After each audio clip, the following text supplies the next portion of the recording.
কোন স্ত্রীর সঙ্গে মাত্র এক রাতের দাম্পত্য জীবন ছিল অর্জুনের?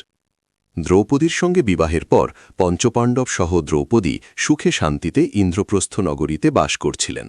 কিন্তু দৈবযোগে একদিন অস্ত্রাগারে অস্ত্র আনতে ঢুকতে হয় অর্জুনকে।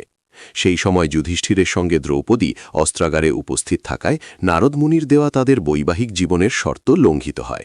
এর ফলে অর্জুনকে ১২ বছরের জন্য বনবাসে যেতে হয়। এই ১২ বছরে বিভিন্ন তীর্থক্ষেত্রে ভ্রমণ করতে মনস্থ করেন অর্জুন। নানান জায়গায় ঘুরতে ঘুরতে একসময় তিনি হরিদ্বারে আসেন।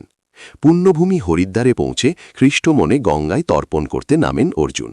আর তখনই জল থেকে এক নাগ কন্যা এসে অর্জুনকে জলের ভিতরে টেনে নিয়ে যায়। জলের নিচে সুন্দর বাড়িঘর দেখে অর্জুন অবাক হন। গৃহমধ্যে অগ্নি প্রজ্বলিত দেখে ভয় না পেয়ে সেই অগ্নিকে প্রণাম করেন অর্জুন।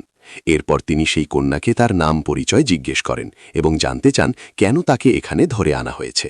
তখন নাগকন্যা উলুপি নিজের পরিচয় দিয়ে বলেন তিনি ঐরাবত নাগরাজ বংশের কৌরব নাগের কন্যা। অর্জুনকে দেখে তিনি মুগ্ধ হয়েছেন, আর তাই তাকে নিজের গৃহে ধরে এনেছেন উলুপি। কথা শুনে অর্জুন বলেন তিনি এখন ব্রহ্মচারী, ১২ বছরের জন্য বনবাসে বেরিয়েছেন তিনি।